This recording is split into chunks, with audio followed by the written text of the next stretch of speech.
Alors, comme Xavier vous l'a dit et le professeur Gillis, nous sommes avant tout des enseignants dans le secondaire, mais on intervient plutôt ici dans un cadre de formateur d'enseignants. Parce qu'on est plutôt ce qu'on a observé en tant que formateur d'enseignants dans le cadre des cours de méthodologie de la biologie et des futurs enseignants qu'on reçoit.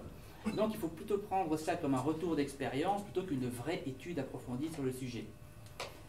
Alors, d'où viennent ces réflexions? Les réflexions viennent de plusieurs événements. Alors, tout d'abord, en 2012, lors d'une conférence spectacle autour de l'écologie, qui est d'ailleurs celle auquel le professeur Gillis faisait référence il y a quelques instants, on a été interpellé par une élève de notre région qui était créationniste. Et on a commencé à se poser des questions là-dessus. Interpellé de manière assez virulemment. Eh bien, et depuis une dizaine d'années, comme on l'a dit, des témoignages de futurs enseignants qui travaillent notamment dans la région bruxelloise commence à fleurir sur une espèce de résurgence de la pensée créationniste qui, de plus, maintenant milite sur les réseaux sociaux. Alors, tout à l'heure, on vous montrera quelques exemples qui seraient à même d'influencer peut-être des personnes qui n'auraient pas un niveau de formation suffisant en sciences et en biologie de manière générale.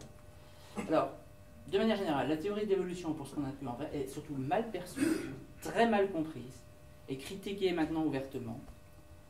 Il y a une séparation entre l'homme et l'animal, donc l'homme n'est pas considéré comme une espèce à part entière, c'est un cas spécial, et parfois même la théorie de l'évolution est considérée comme une espèce de philosophie, voire de religion athée, ce qui pour nous est quand même un peu un oxymore.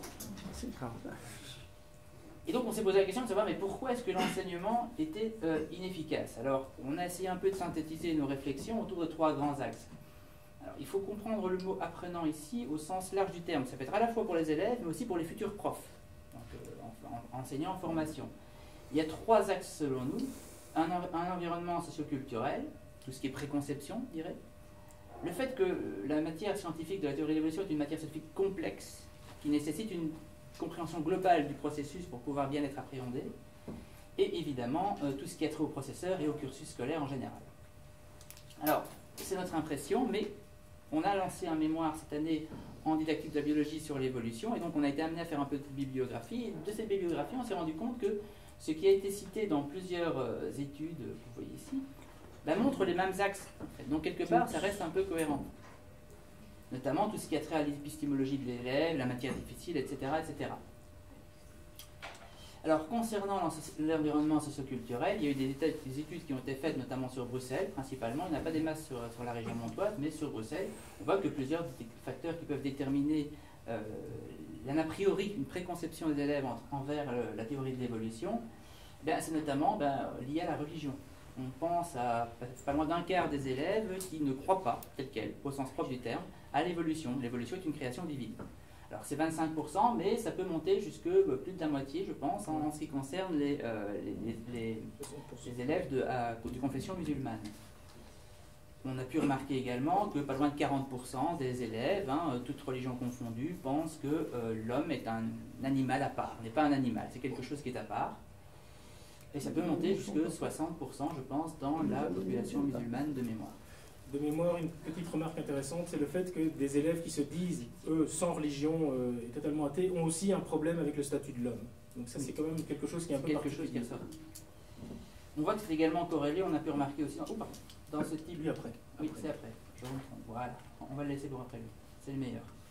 Tu vas dans le bon sens, là? Je pense, oui, je remonte. Voilà. Voilà. On y est. Donc on a pu remarquer évidemment que c'est également corrélé au niveau d'instruction à la fois de l'apprenant, mais aussi au niveau d'instruction de ses parents. Nous, ce qui nous a sauté aux yeux, ce qui était une nouveauté dans le débat, c'était de pointer un peu le rôle des réseaux sociaux et de manière générale d'Internet dans la diffusion des pensées créationnistes, de manière générale, de diffusion d'informations non triées. Notamment via le groupe Dédarwinisez-vous, qui est un groupe Facebook qu'on vous présentera après, qui est plutôt orienté. Dédarwinisez-vous, oui. Donc, une diffusion de contenu non contrôlé qui est erronée, qui est souvent à visée manipulatrice dans le cas de Dédarwinisez-vous, ça c'est clair. Chez lui, on trouve une espèce de pot pourri de tout ce qu'il ne faut pas faire. une mauvaise compréhension de la théorie de l'évolution et des erreurs, mais volontaires, une mauvaise compréhension de la démarche scientifique et de la nature même de la science, des amalgames à foison entre religion et science, et des référencements qui sont on ne peut plus douteux. Alors, le problème, évidemment, c'est que nos élèves et nos apprenants ont un accès libre à ces informations non vérifiées. Et qui plus est, comme vous le savez, quand on va voir un type de contenu sur YouTube, notamment, l'algorithme de YouTube va vous proposer des contenus qui sont du même type. Et donc, ça va renforcer vos idées sur le sujet. C'est un biais de confirmation qui peut renforcer, évidemment, les préconceptions des élèves et des futurs apprenants, encore une fois. Alors, est-ce que c'est une source d'information importante? Ben oui, mais on essaie de chiffrer un peu. Alors on a trouvé que rapidement ces informations ont un peu vérifié comment la pertinence et donc les sources.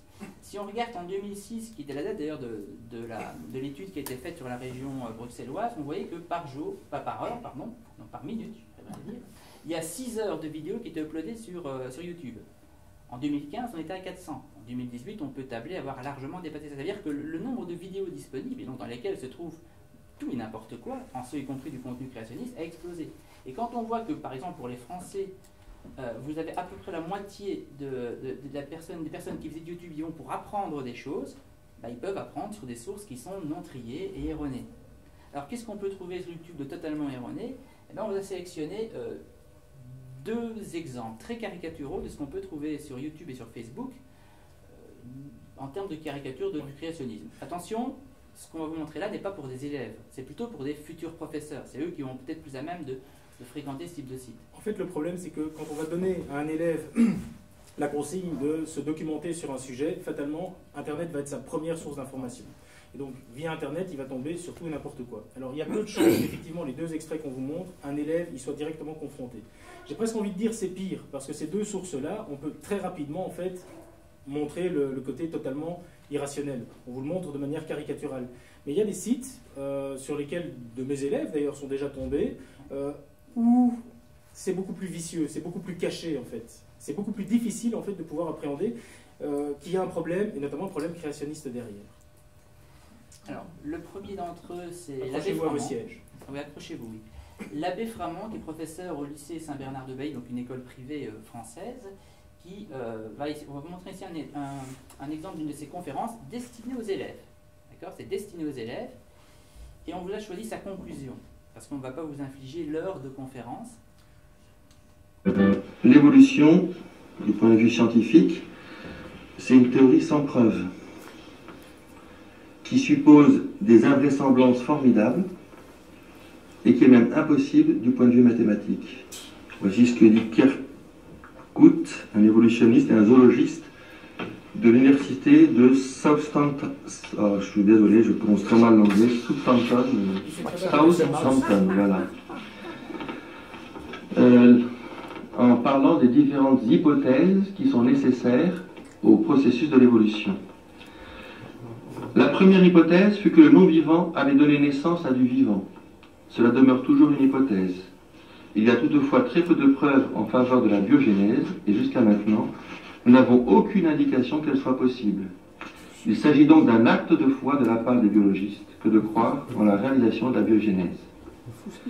La deuxième hypothèse est que la biogénèse ne se soit produite qu'une seule fois. Là aussi, il s'agit d'une question de foi. La troisième hypothèse était que les virus, les bactéries et les protozoaires et les animaux supérieurs étaient tous parents. Nous n'avons à ce jour aucune preuve concrète sur la façon dont les virus, les bactéries et les protozoaires sont liés. La quatrième hypothèse était que les protozoaires ont donné naissance aux métazoaires. Ici non plus, nous n'avons rien de concret. La cinquième hypothèse était que les différentes familles d'invertébrés étaient apparentées. La preuve des affinités entre la majorité des invertébrés est mince et circonstancielle, pas du genre à nous permettre de prononcer un verdict définitif favorisant une parenté. La sixième hypothèse est que les invertébrés ont donné naissance aux vertébrés, comme Bernil le déclare, dans un sens, cela constitue de la science-fiction. Nous sommes par contre en terrain plus solide avec la septième hypothèse, qui veut que les poissons, les amphibiens, les reptiles, les oiseaux et les mammifères sont apparentés. Il existe des preuves fossiles qui nous aident ici, bien que les transitions clés ne soient pas encore bien documentées et que nous n'ayons encore obtenu une méthode objective pour dater les fossiles. La preuve que nous avons à ce jour est insuffisante pour nous permettre de décider quelle réponse donner à ces problèmes. Voilà. Le bilan de 150 ans de recherche, on n'a rien. On n'a rien. Alors voici ce que dit M. Collery dans son livre Le problème de l'évolution. Oui, les espèces actuelles sont stables, mais elles ne l'ont pas toujours été. Autrement, il faudrait recourir à un créateur pour expliquer l'apparition des êtres vivants. Or, le créationnisme est antiscientifique, donc la transformation des espèces est un fait. C'est admirable comme vue. Jadis, Karl Marx disait que la génération spontanée était la seule réfutation pratique à la théorie de la création. Et qu'il a prouvé que ça n'existait pas. Voici ce que dit le professeur Kahn de l'université de Montpellier. Croire qu'une cellule vivante ait pu se produire toute seule est absurde, est insensé. Et pourtant, je le crois. Et derrière tout ça, qu'est-ce qu'il y a? C'est l'athéisme. C'est le refus de Dieu. C'est pas l'athéisme, c'est pas l'agnosticisme, je ne sais pas ce qu'il y a, non, c'est le refus de Dieu. Je vous cite juste ce professeur Thomas Nagel de New York. Je prétends que l'athéisme est vrai et que le fait que certains indus les plus intelligents et les mieux informés que je connaisse soient des croyants religieux me met mal à l'aise. Ce n'est pas simplement que je ne crois pas en Dieu, j'espère tout naturellement qu'il n'y ait pas de Dieu, je ne veux pas qu'il existe un Dieu, je ne veux pas que l'univers soit ainsi. C'est un refus délibéré de la création. Alors, où est-ce qu'ils vont? Ils savent très bien que ce n'est pas possible. Il y a nécessairement une intelligence qui a organisé tout ça. Et je vous donne, c'est extraordinaire, le professeur Dawkins, donc toujours... Alors on va s'arrêter là, parce que ce qu'il va prendre après, c'est une phrase lâchée par Dawkins. Soi-disant lâchée par Dawkins, parce que lui ne voit pas d'où on a sorti cette phrase. Oui. Donc, sur son Twitter, il a demandé, tiens, quand est-ce que j'ai pu dire ça? C'était pas un idiot quand même. C'était suite à une vidéo, à mon avis, je pense. Alors, autre groupe assez similaire à l'abbé Framand, d'ailleurs à ce point qu'on se pose la question. On se pose la question de savoir si c'est pas le même ou un de ses disciples qui se cache derrière. Alors vous avez le groupe Dédarwinisez-vous. Alors on ne va pas vous le lire hein, parce que c'est du charavia, mais simplement pointer, hein, regardez un petit peu ici. Donc vous avez, on parle d'un horloger évidemment. Sur l'autre, on parle d'une mauvaise compréhension de la théorie de l'évolution. On parlait tout à l'heure qu'ils comprenaient mal, mais là, c'est clairement dans le but de mystifier ceux qui ne comprennent pas forcément la théorie dans son ensemble et semer le doute. On va avoir des simplifications qu'on pourrait qualifier d'excessives, hein, donc comme quoi le poisson, grâce à Darwin, deviendrait une girafe. On parle évidemment d'un chat qui engendre toujours un chat. Voilà, autant dire que tous les hommes sont mortels, mais que Pierre, étant un homme, est immortel. Je vous laisserai lire la citation. Alors là, c'est encore excellent, hein, puisque c'est un groupe français. Donc je vous lis le dernier paragraphe. Ainsi, afin de respecter le principe de laïcité, il est nécessaire d'enseigner les différentes hypothèses à propos de nos origines. Création, évolution dirigée, évolution naturaliste, au lieu de s'imiter à une seule. C'est ce qui s'est passé d'ailleurs dans certains États des États-Unis, hein, où on a toujours ce principe d'équivalence, demander de mettre le créationnisme au même niveau qu'une hypothèse scientifique, ce qu'il n'est pas évidemment. Le gars qui tient ce site est persuadé qu'il fait de la science. D'accord. Oui. Persuadé qu'il fait Oui, il fait de la science, même si regardez à propos, il se définit lui-même comme à droite, église chrétienne.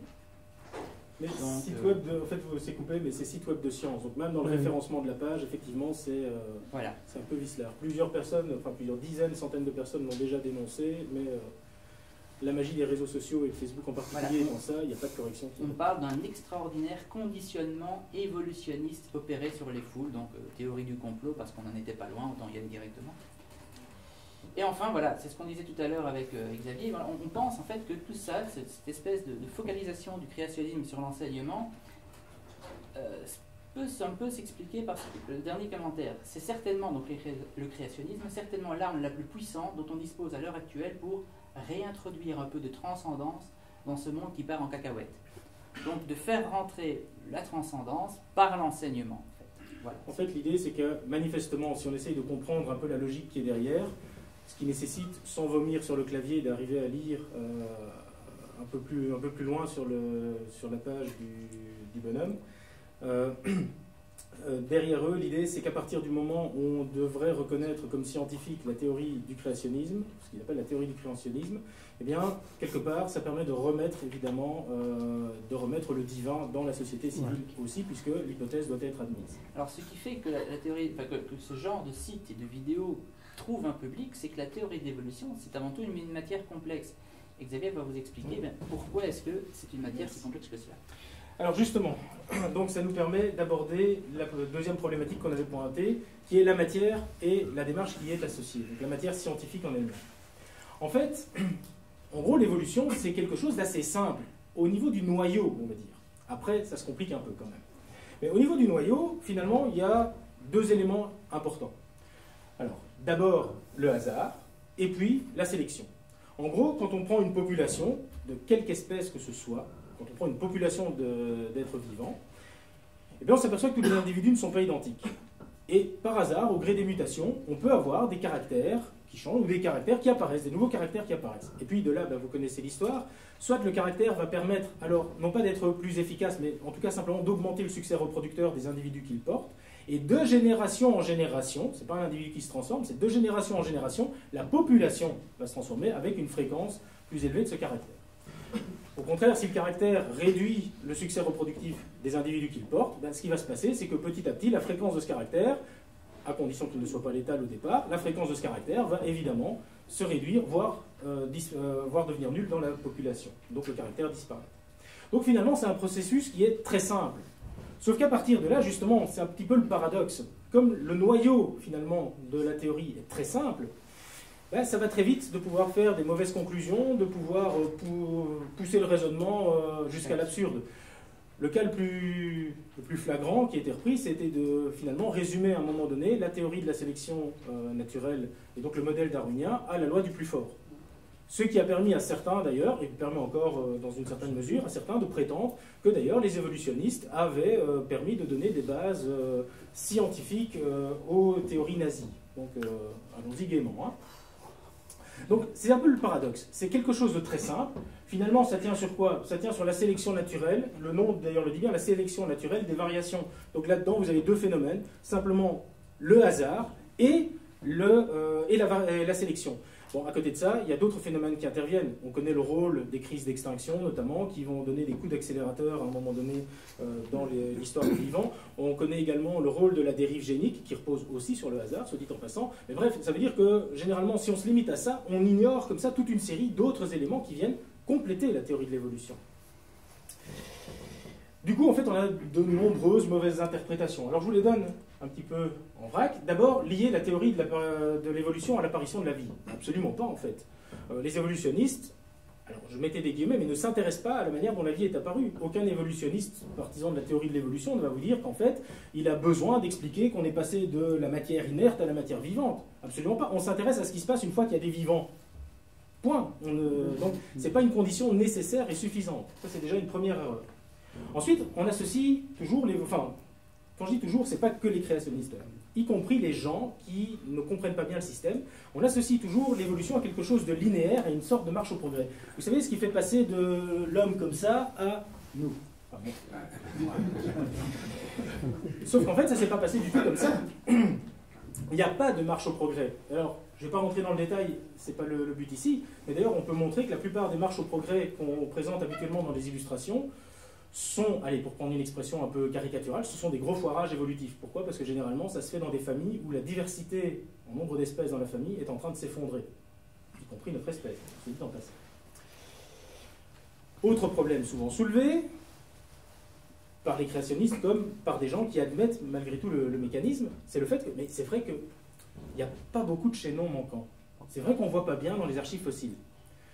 Alors, je vais peut-être être un peu caricatural, mais j'ai envie de dire, si on avait toutes les étapes de transition, ça m'amènerait plutôt à me dire, je me poserais la question de savoir s'il n'y a pas quand même un grand horloger, une grande finalité à tout ce bazar. Pourquoi? Parce qu'en fait, quand on connaît le mécanisme d'apparition des caractères et le mécanisme de spéciation, on se rend compte que ça se fait toujours dans des isolats. Et ça se fait d'autant mieux que l'isolat concerne une petite population. Donc du coup, quand on connaît la probabilité pour que, d'abord, cette population laisse des traces, chaque individu laisse finalement un fossile, et qu'on trouve ce fossile par la suite, par simple jeu statistique, finalement, si on trouvait absolument toutes les stades intermédiaires, ben, j'aurais plutôt tendance à dire que ça plaiderait en faveur d'une thèse créationniste. Hein. Ça voudrait dire qu'on a des grosses populations qui ont été stables longtemps, qui se sont transformées au cours du temps en suivant un schéma, ce qui n'est pas le cas. Donc, à la limite, quand l'abbé Framand ou d'autres créationnistes utilisent cet argument-là, ils n'ont rien compris et ils ont doublement rien compris. L'autre erreur qu'on va retrouver aussi chez beaucoup d'élèves, y compris aussi de futurs enseignants, c'est parfois, pour certains, il doit y avoir quand même une finalité. Et ça, quelque part, c'est un petit peu lié à la manière dont notre cerveau travaille. En fait, notre cerveau fonctionne de manière causale. Et c'est vrai que c'est une des difficultés. On a toujours tendance à se dire que A va provoquer B, etc. Je vous donne un exemple qui est lié directement au point suivant et à la vue lamarckienne.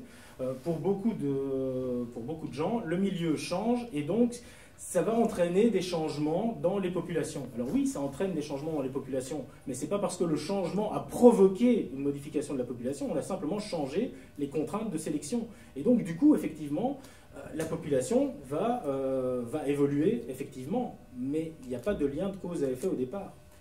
Le mécanisme est toujours à l'œuvre. Et donc, en fait, il y a cette erreur de vouloir considérer, alors une finalité, ça c'est pour les créationnistes, l'évolution doit aller vers quelque chose obligatoirement, ou bien dans son mécanisme, et là on rejoint plutôt les vues lamarckiennes. Il se passe quelque chose, ce qui induit un changement dans les différentes espèces. Pardon. Ce qui est assez amusant, c'est que, et là c'est quelque chose que j'ai déjà pu constater plusieurs fois, y compris chez des élèves ou parfois des étudiants, c'est le fait que on peut admettre parfaitement le mécanisme évolutif et pourtant on a quand même du mal à l'accepter. C'est-à-dire on comprend très bien le mécanisme, comment il fonctionne, mais on a quand même du mal à l'accepter. Alors, que ce soit d'une manière générale ou que ce soit par rapport au cas particulier de l'homme. L'homme apparaît vraiment, pour beaucoup d'élèves, comme un animal un peu à part. Et donc, mais ça marche aussi pour l'homme. Alors, c'est un peu oui, ça marche aussi pour l'homme. Vous êtes sûr? Parce que, voilà, il y a un petit malaise qui apparaît là. Mais l'homme, effectivement, est une espèce comme les autres et il n'y a aucun problème pour comprendre son évolution. L'autre problème qu'on va trouver associé à la matière, c'est finalement comprendre ce qu'est la démarche scientifique. Et ça, c'est quand même... c'est un peu la base, puisque on parle de science, entendons-nous bien ici. Et en parlant de science, fatalement, il est impossible de séparer un savoir scientifique de la manière dont il a été construit. Et le problème, c'est qu'en fait, pour beaucoup de gens, quand on parle de théorie, ils n'entendent pas ce qu'on entend comme théorie en science. En science, une théorie, c'est un ensemble de modèles, de lois, qui ont été vérifiés par expérimentation, par observation, qui permettent, dans une certaine mesure, de faire des prévisions, des prédictions. Et donc, c'est ce qu'il y a de plus inattaquable. Quand on parle de la théorie de l'évolution, jusqu'à présent, c'est un pilier central de la biologie, c'est le pilier central de la biologie. On n'a rien trouvé qui le mette vraiment à mal, en tout cas de manière sérieuse.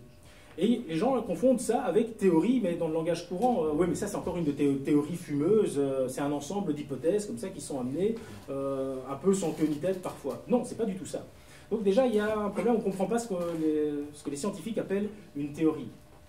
Ensuite, ce qui est embêtant, c'est que on constate que pour certains, et là ça peut retrouver un certain écho, en tout cas chez par exemple des élèves de ce type de discours, ce qui peut trouver un écho, c'est le fait de dire, mais au fond, pourquoi c'est pas une hypothèse scientifique crédible, le créationnisme? Parce que la science, en fait, n'est pas transcendantale dans sa démarche. Autrement dit, on s'intéresse à ce qui est quantifiable, et poser dès le départ dans l'hypothèse qu'il y a quelque chose qui est transcendantal, qui est absolument invérifiable et irréfutable, ce n'est pas de la démarche, ça ne rentre pas dans la démarche scientifique. Donc fatalement, on ne peut pas les mettre sur le même pied. Et alors là, ce qui est extraordinaire, mais ça vous l'avez vu avec le court extrait de Framand, c'est pour ça qu'on a choisi celui-là en partie, c'est qu'alors, parfois quand face à cet argument qui tombe, c'est de dire, oui mais alors, vous non plus, les évolutionnistes, hein, on fait partie d'un club, vous non plus, les évolutionnistes, vous n'avez jamais vu finalement, et ça c'est un des arguments favoris des darwinistes, vous n'avez jamais vu en fait d'un ensemble de molécules apparaître un être vivant, et on n'a jamais vu une mouche donner autre chose qu'une mouche. Et en jouant alors évidemment sur les termes, etc. Mais si, les phénomènes de spéciation, on en observe, on en connaît. À l'heure actuelle, un des exemples les plus amusants qui a donné d'ailleurs aux élèves, c'est généralement le cas de la spéciation d'un moustique dans le métro de Londres. Donc, voilà, il y a là une inversion de dire, et finalement, quelque part, les méchants athées que nous sommes ont confisqué la science. En oubliant d'ailleurs au passage qu'au niveau des scientifiques, tous les évolutionnistes ne sont pas athées, donc c'est un peu aberrant. Dernier élément que nous on avait mis en avant, et c'est peut-être un des principaux en ce qui nous concerne, puisque je vous rappelle qu'on travaille aussi à former des futurs enseignants, c'est le professeur et le cursus scolaire d'une manière générale. N'importe quelle étude didactique montre que, en tout cas au niveau épistémologique, puisque on parle aussi derrière, n'importe quelle étude montre que le professeur a un rôle important en ce qui concerne finalement l'épistémologie de ses élèves et l'impact qu'il peut avoir dessus. Donc ça veut dire que le professeur a un rôle prépondérant.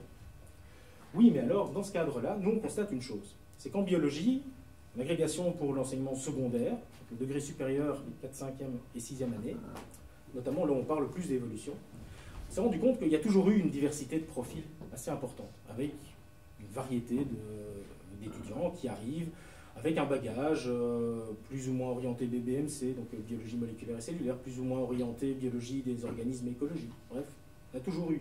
Seulement, en fait, depuis la réforme des titres requis, on voit beaucoup de demandes, de profils d'étudiants qui s'écartent très très fort des schémas classiques. Et donc, du coup, ça, c'est un peu interpellant, parce que ça veut dire que ce n'est pas des mauvais étudiants, bien loin de là, ne me faites pas dire ce que je n'ai pas dit. Mais par contre, au niveau de leur bagage de formation initiale, pour certains, écologie, évolution, il n'y a rien dedans. Ou plutôt, ça date de leur préconception, du secondaire. On a des étudiants qui n'ont plus fait d'évolution depuis leur 6e secondaire, donc des étudiants futurs profs des AESS qui n'ont plus fait d'évolution depuis la 6e secondaire. Et pour peu que leur professeur n'ait pas transmis correctement la théorie à sa globalité, on se retrouve avec des futurs enseignants qui n'ont pas encore compris de manière globale la théorie d'évolution. Donc ça nous pose un problème. Alors, le côté positif, en tout cas, ce qu'on remarque à Mons, c'est que généralement, dès qu'on commence un peu à discuter et aborder ces sujets-là en méthodologie avec eux, ce sont des étudiants qui souvent demandent des compléments d'information en passant par nous sans aller directement voir ce qu'un youtubeur pourrait mettre, heureusement quand même. Mais donc ils vont demander des compléments d'information, des idées de mise en œuvre méthodologique, etc. Donc ces étudiants, finalement, sentent eux-mêmes qu'ils sont un peu désarmés par rapport à cette matière, parce qu'effectivement, ils se rendent vite compte qu'il y a toute une série de choses finalement assez subtiles qui viennent se greffer sur un noyau très simple, comme je disais. C'est vraiment ça le paradoxe. En fait. Il faut savoir que, à côté de ça, quand ils font leur stage, même quand ils tombent sur le fait de devoir enseigner ce chapitre-là, ils vont dépendre aussi du maître de stage et de comment le maître de stage, lui aussi, l'a compris. Et comme je viens de vous dire, ça fait quand même des années qu'on constate qu'en biologie, on doit gérer une certaine diversité. À côté du prof, il y a aussi le cursus. Et là, c'est quelque chose sur lequel on est en train de travailler, puisque le mémoire dont Renaud vous parlait tout à l'heure, il traite justement de... Enfin, il est en rapport avec le cursus scolaire en ce qui concerne l'évolution.